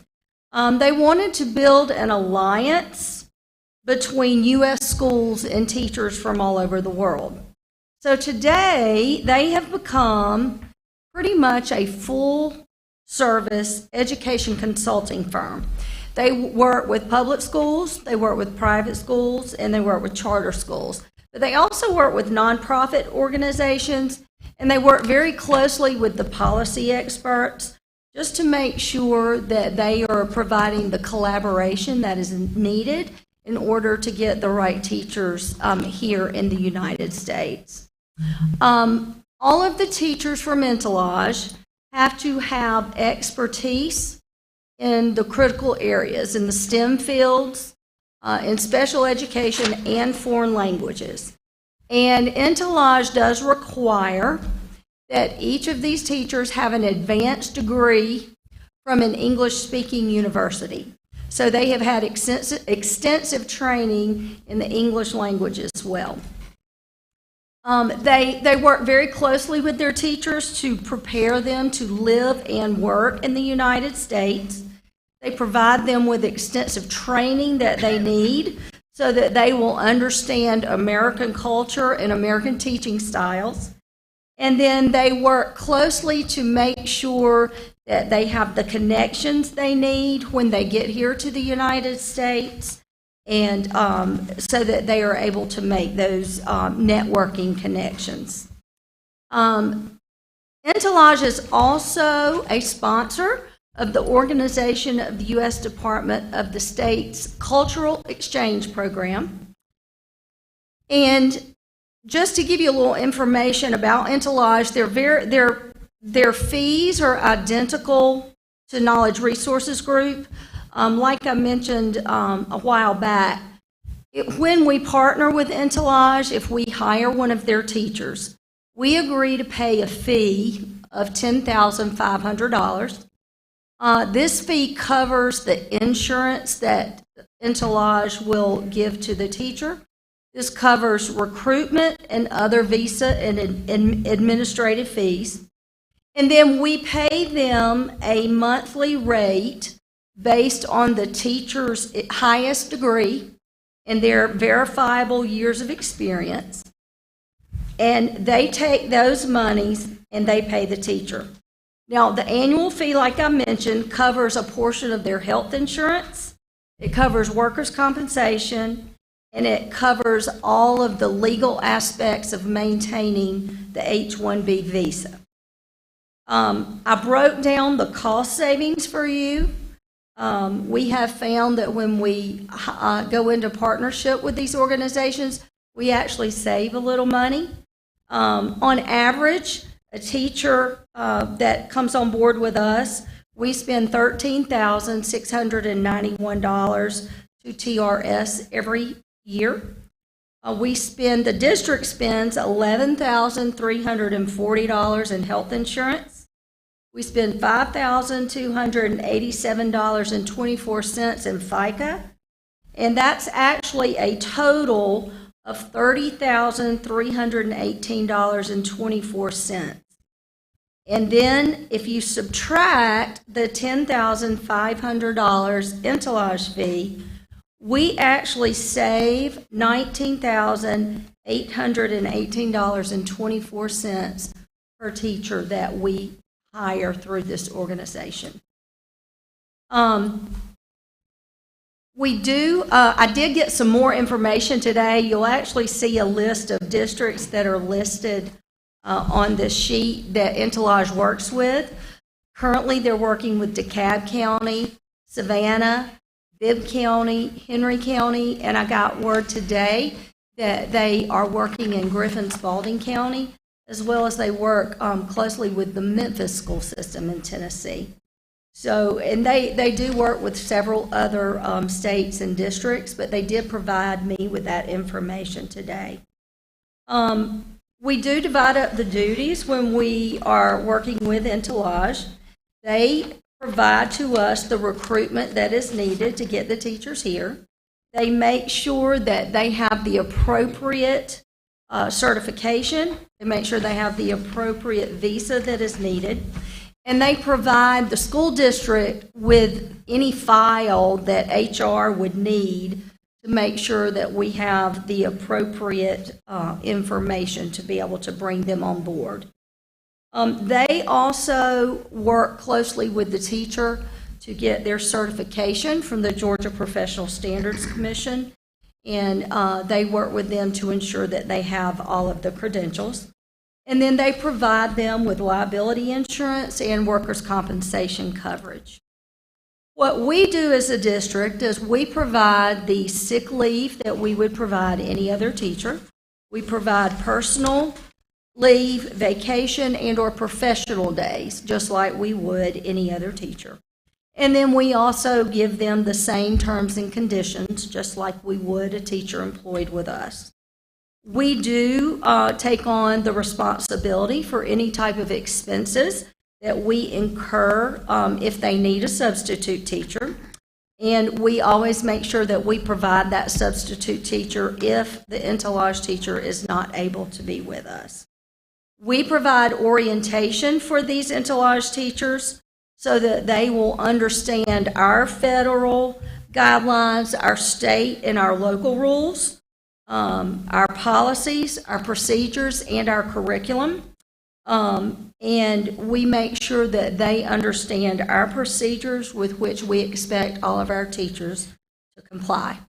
And then we, as always, we make sure that we inform the teachers of our district's website, and we provide them with any type of training that they need to be able to access all of our information online. So this is just another tool for us to use as we are recruiting and looking for those hard to fill areas. And I will take any questions that you may have. Any questions? I don't have a question, but I do have a comment. Yes, sir. I've had the opportunity to work with two different, I don't know if it was Interlodge or whoever, but they were international teachers in mathematics. I'm pleased to say they were excellent math teachers. In fact, I was able to learn from them as well. So, I don't know about the other disciplines, but I do know that there are some excellent foreign math teachers out there. Absolutely. We have recently hired a KRG teacher that is with us now at the high school, and we are working closely with her, and she is in one of our math classes. So we feel like this is a good opportunity for us to partner with this organization as well that will just help us expand our footprint, if you will, to be able to find the best qualified. All right, thank you. Thank you.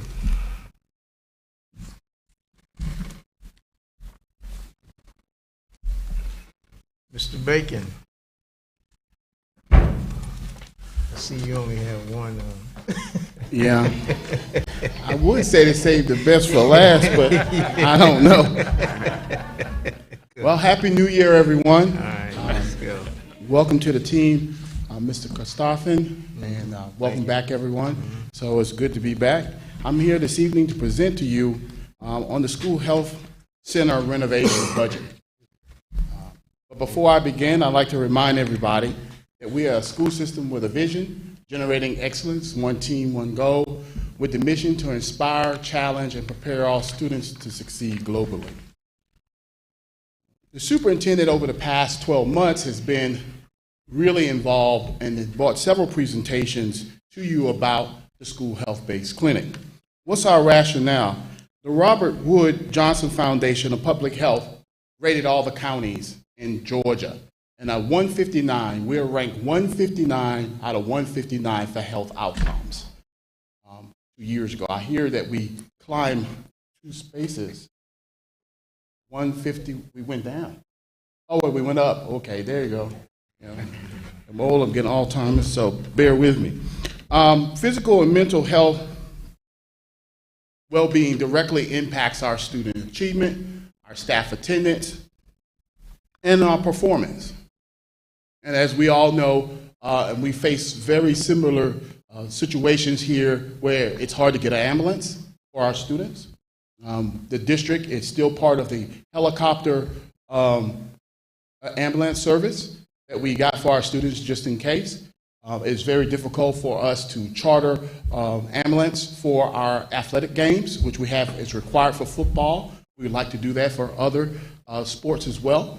So we understand that providing health services is difficult in our county. So with that, and with the help of others in the community, in fall 2021, the Twiggs County Public School System applied and won $10,000 school-based health clinic grant, planning grant for $10,000, which is supported by Emory School of Medicine and the Department of Pediatrics and Equity for Children and Adolescents and Health. So with the $10,000, and that's kind of where we're kind of ending off. So we had the planning grant. So with the planning grant, we went to several, as a team with the cabinet, we went to several health-based clinics, one in Milledgeville, some of them went to some others to see what it is a school health-based clinic does, what does it look like, and how could we get one. And all of us went at different things because I'm looking at different facilities. Mr. Basley went looking at technology and all of those other things. So we kind of get an idea of what's going on. In February 2022, the DOE allocated federal COVID-19 relief funds to expand school health services in rural Georgia. We were awarded funds to allocate toward the renovation and staffing. So we're going to be talking about 2 kind of sets of money, the money that we're getting from the DOE directly and the money that we're getting from the DOE indirectly. So we'll talk about that as well because this is an expensive endeavor. In fall 2022, the DOE approved for Twiggs County Public School to use ESSER funds for a school-based health clinic, $410,000. So that's our ESSER funds. Ms. Reardon is the manager of that budget, and you guys been a part of that reallocation as we've gone on throughout this project. And any additional funds, we will use eSPLOS and ESSER 2 funds for renovation costs. So that's how we kind of got to how do we do this? Where does the money come from? Because when we talk about doing any kind of big renovation with capital costs, earlier there was a question about capital costs, but we hadn't done anything in several years with a capital cost. This would be a capital kind of cost with heavy intensive inventory, things that we would have to keep up. So our next slide, we look at the total revenue for the project. So we're looking at $410,000 from federal ESSER funds and $50,000 for DOE. So this is the $50,000, and we'll look at a slide next, but this $50,000 that we can use directly. While the DOE is providing us with other funds, this funds here we can allocate directly for renovations. We look to allocate $175,100 from our SPLOS, giving us a total renovation budget of $635,100.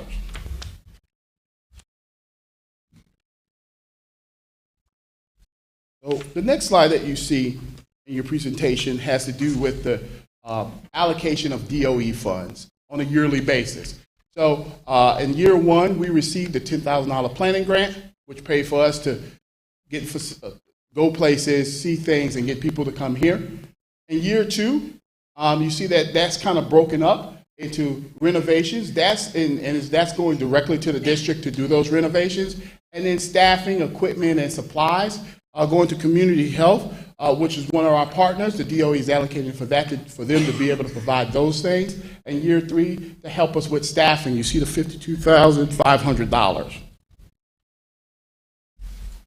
The most important thing, since we are educators, we lack a lot of knowledge when it comes to operating something medical. So we had to get, that's why the partnership is so important with Emory. The partnership is so important with Community Health, which is right on the corner across the street from JES. All of those were important. Our architect, as well as medical suppliers and vendors coming in to help us understand what are the costs, what are the risks, what it is that we need to do and prepare for, and how do we budget something like this. So we had several visits, and we have the names of those who visited, from architects to doctors. We had a whole group of doctors come who do this. Dr. Bullard was able to go to Dougherty County, where they have a very big and robust program. We went to Baldwin County, where their program is a little smaller, and there's some rural that have their situation in a trailer. So we saw from planned clinics, big, huge operations, to, hey, we're in this situation. So we came to discuss what would be best for Twigs and utilizing our current space, because our buildings were built at a time where we had a larger population. So we do have some areas where we could fit easily a program, not necessarily easily, but we could fit. So as you see, there were 3 visits in August, October, and November. And this team came up, we showed them several locations. Thought about locations over here at the board office. Thought about locations at the high school. We showed them what we had to offer. And because we don't know what it would take, and they've done this, they made the recommendation. And so right now, our recommendation is that we use rooms 149 and 152 at Jeffersonville Elementary School. And if you're not familiar, that's the first hall closest to the media center with the pre-K and the kindergarten kids. So to kind of give you some location, if you know where that is, and it would be the last 2 classrooms on the left-hand side, And also for the mental health clinic at the high school on the 100 hall, in the old counselor's office. So that's the hall going toward the gymnasium as you come off the main office. So it would be that first classroom there.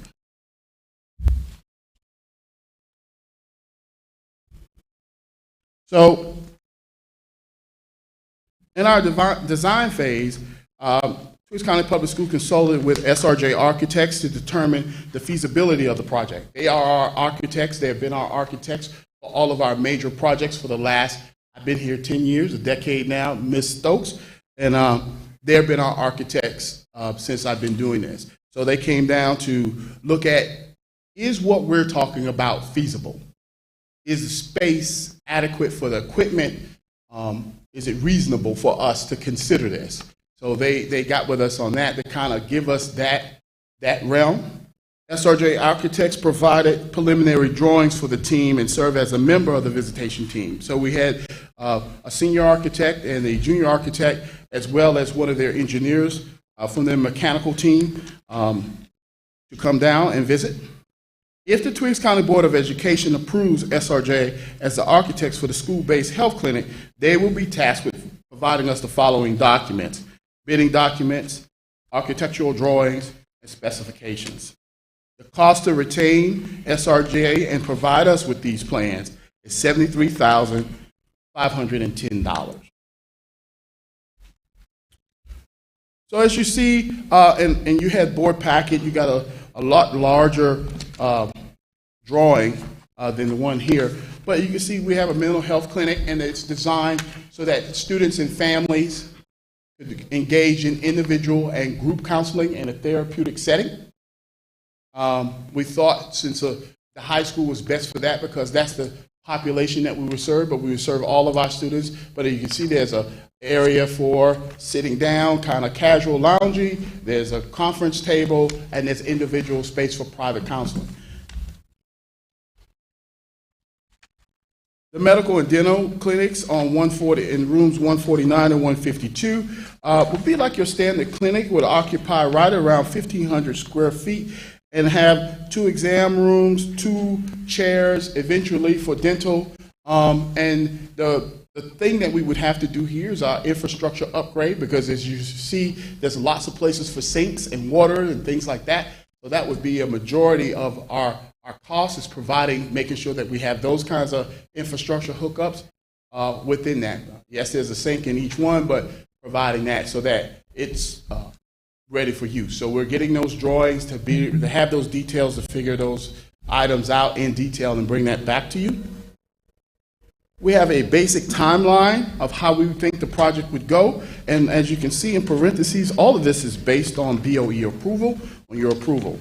So in February, the superintendent will bring back to the board the contract for your approval for SRJ Architects. In March, we're looking for SRJ to deliver us the construction documents. In mid-April and May, we'll create estimates, projections, and bid sheet, and look at the bid process and bring that for board approval. We will begin the renovation of the mental health clinic toward the end of May. We feel like sometime in the summer in June, we can start with mental health services at the high school. And starting in July through September, as you look at that line, we look at the construction of the medical and dental clinics at JES, and looking at sometime in mid-September at medical service starting. Now, these are all hypotheticals, and this is based on them getting us the documents. You know, we still have supply chain issues, lead time for ordering equipment and supplies, and of course, which I don't deal with directly, it would be staffing those facilities as well. So all of those things we've taken to grant. But once we receive the construction documents, looking at vendors and the availability of labor, which is also an issue in construction, be able to get you a more definite timeline. Are there any questions or concerns? Questions?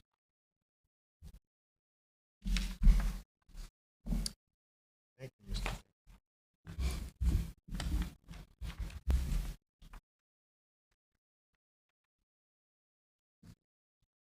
At this time, I'll entertain a motion to move into executive session. Yes.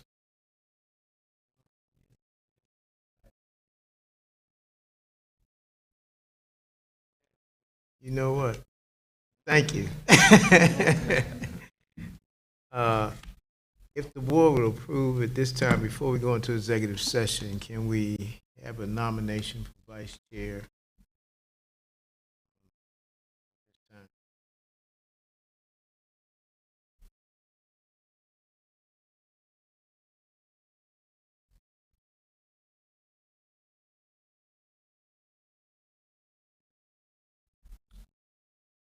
Rouse has been nominated to serve as vice chair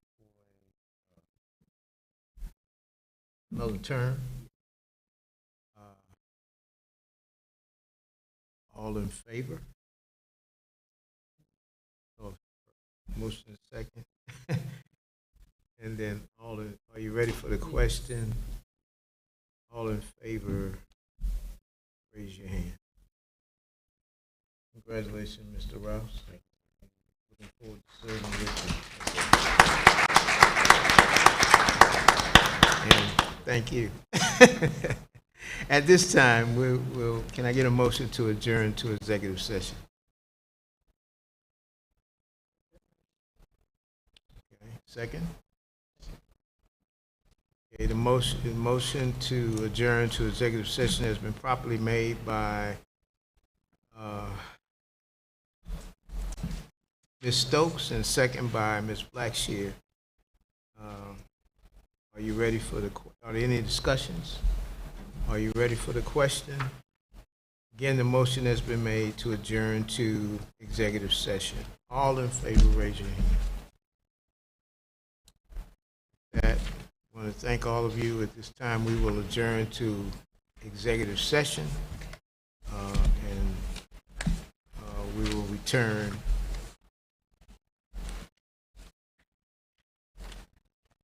sometime soon.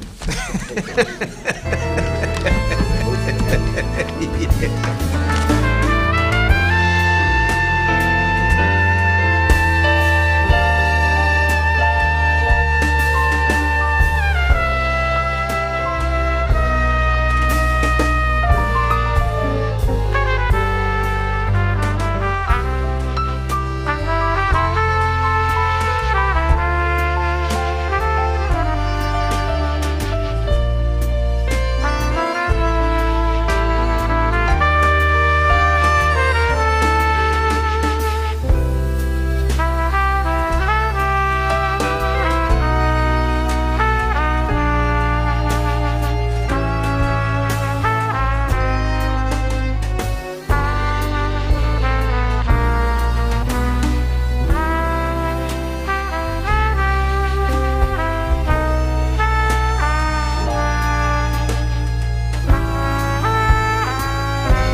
At this time, I will entertain a motion to approve returning from executive session. I move that motion to return from executive session back to regular session. Second. The motion has been approved, has to return from executive session has properly been made by Ms. Blackshear and second by Ms. King. Is there any discussion at this time? Are you ready for the question? Again, the motion is to return from executive session. All in favor, raise your hand. Motion is passed. Now I would like to entertain a motion to approve all transfers, recommended transfers, new hires, and resignations. Can I get a motion? I move the motion to accept the transfer, new hires, and resignations. Second. All right. The motion to approve the transfer request for new hire, the transfer resignation and new hire request has been properly made by Ms. Blackshear and second by Ms. King. Is there any discussion at this time? Are you ready for the question? Again, the motion is to approve the transfer, rehires, and the resignation. All in favor, say, raise your hand. Okay, thank you. All right. Next, we have the administrative contracts. So I need a motion to approve the administrative contracts. I make the motion to approve the administration contract. Second. All right, so is the motion to approve the administrative contracts has been properly made by Ms. King and second by Ms. Blackshear. Is there any discussion at this time? Are you ready for the question? Again, the motion is to approve the administrative contracts. All in favor, raise your hand. Motion is passed.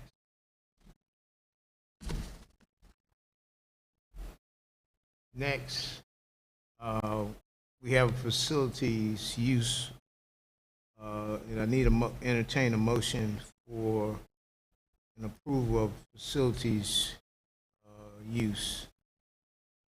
I make a motion to approve facility use as discussed in executive session. Second. Second. All right, the motion to approve the facilities request has been properly made by Mr. Rouse and second by Ms. King. Is there any discussion at this time? Are you ready for the question? Again, the motion is to approve the facilities request. All in favor, raise your hand. Okay, the motion passes. And the final item,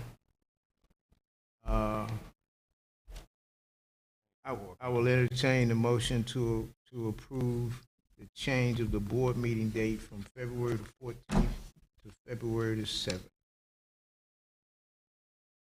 We'll have a motion. I move the motion. Second? Is there a second? Second, okay. So the motion to change the date of the board meeting from February the 14th to February the 7th has been properly made by Ms. Blackshear and second by Ms.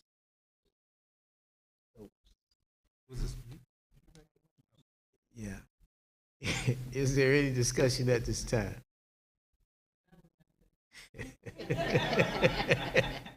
Are you ready for the question?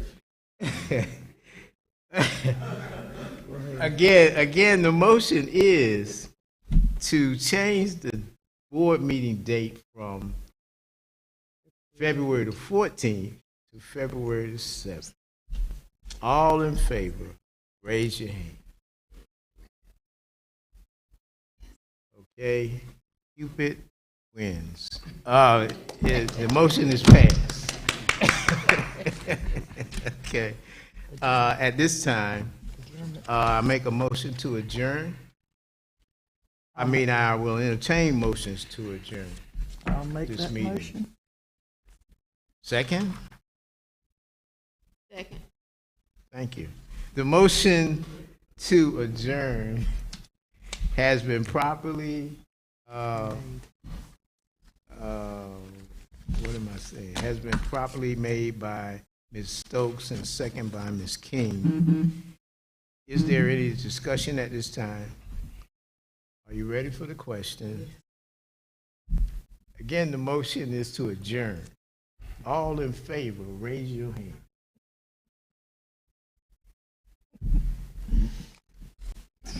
Meeting is adjourned. Yes.